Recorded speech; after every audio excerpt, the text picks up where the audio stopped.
ছোট বউ সিরিয়ালের 24 নম্বর এপিসোডে আপনারা দেখতে পারবেন অহনার বৌভাতের অনুষ্ঠানে অহনাকে ইচ্ছাকৃতভাবে হ্যারেস করে অর্জুনের মা, আর অন্যদিকে অর্জুনের চাচা একটি সেকেন্ডের স্কুটার কিনে এনে যা তা অবস্থা। বিস্তারিত জানাবো, ভিডিওটি শেষ পর্যন্ত দেখুন আর অবশ্যই আমাদের ভিডিওতে একটি লাইক দিবেন আর কমেন্ট করে জানাবেন কে কোথা থেকে দেখছেন।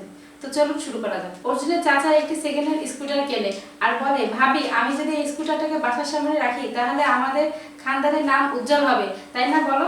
তখন অর্জুনের মা বলে, না না এসব করার দরকার নেই, মানুষের চোখ হচ্ছে বিষ চোখ, কখন কার বিষ নজর লেগে যায়, থাক এসব করার দরকার নেই। এই কথা শোনার সাথে অর্জুনের চাচার মনটা খারাপ হয়ে যায়। তখন অর্জুনের মা বলে, আচ্ছা আচ্ছা যেমন তুমি চাচ্ছ তাহলে তাই করো, কিন্তু একটা কথা মনে রাখবে, ওই স্কুটারটিকে একটি মশারি দিয়ে ঢেকে রাখবে যেন কেউ হাত না লাগাতে পারে, আর ধুলোবালিও তো করতে পারে, তাই না? এত টাকা দিয়ে কিনেছো। তখন অর্জুনের চাচা বলে, না না বৌদি তোমাকে এসব নিয়ে ভাবতে হবে না, আমি ওটাকে ঠিকঠাক মতোই ঢেকে রাখবো। আর হ্যাঁ বৌদি, পাশের বাসার টেম্পুটাও তো আমাদের বাসার সামনে থাকবে, তাই না? তখন ওটা দেখো মানুষ ভাবে ওইটাও হয়তো আমাদেরই গাড়ি, তখন আমাদের খানদানের নাম আরো উজ্জ্বল হবে।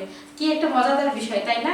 তখন অর্জুনের মা বলে, হ্যাঁ হ্যাঁ তুমি ঠিকই বলেছো, তখন আমাদের স্ট্যাটাসটা কতটা বড় হয়ে যাবে, হাই লেভেলে চলে যাবে। এদিকে অহনার বৌভাতের অনুষ্ঠান শুরু হয়ে গেছে। অহনার সাথে দাঁড়িয়ে ছিল অর্জুনের মা। এতগুলো গেস্ট, এতগুলো আত্মীয় স্বজন, প্রত্যেককেই পা ছুঁয়ে প্রণাম করতে বলে অর্জুনের মা। তখন অহনা প্রণাম করতে করতে ক্লান্ত হয়ে যায়, একটু বসতে চাইলেই তখন বসতে দেয় না, ইচ্ছাকৃতভাবে দাঁড় করিয়ে রাখে। আর যে গিফটে অহনার হাতে দেয় সেটি হাত থেকে কেড়ে নেয়, এটা অহনার খুব খারাপ লেগে যায়। সেই সময় অর্জুন এসে বলে, মা আমার কিছু ফ্রেন্ড এসেছে, অহনার সঙ্গে পরিচয় করিয়ে দিব। তখন অর্জুনের মা বলে, ঠিক আছে তোমরা পরিচয় করিয়ে দাও। তখন অর্জুনের মা সেখান থেকে চলে যায়। অর্জুনের অনেকগুলো বন্ধু আসে আর অফিসের স্টাফ আসে। বৌদি অর্জুন কিন্তু খুব অসুস্থতায় ভুগছে, এমন একটা অসুস্থতা জানি না কি হয়েছে, সে অফিসের কাজে মন বসাতেই পারছে না। আর আমাদের তো মনে হয় সেই অসুস্থতার কারণ আপনি, তাই না? এটা বলে হাসি ঠাট্টা করে। অন্যদিকে অর্জুন বাইরে বের হয়ে দেখে তার কাকা স্কুটারটিকে দাঁড় করিয়ে মশারি দিয়ে ঢেকে রেখে। অর্জুন ও তার দাদারা হাসাহাসি শুরু করে দেয়। সে বলে যে, আরে কাকা তুমি এটা কি করেছো, স্কুটারটাকে এখানে রেখেছো কেন? তখন অর্জুনের চাচা বলে, আরে এটাকে রাখলে আমাদের খানদানের নাম উজ্জ্বল হবে, যে দেখবে সেই ভাববে আমাদের একটি গাড়ি আছে। তখন অর্জুন বলে, কাকা এইসবের কোনো মানে হয় না, যে তোমাকে চিনবে সে এমনি চিনবে, আর আমাদের খানদানের ব্যাপারে সবার জানা আছে। তখন অর্জুনের কাকা বলে, তুমি এসব বুঝবে না।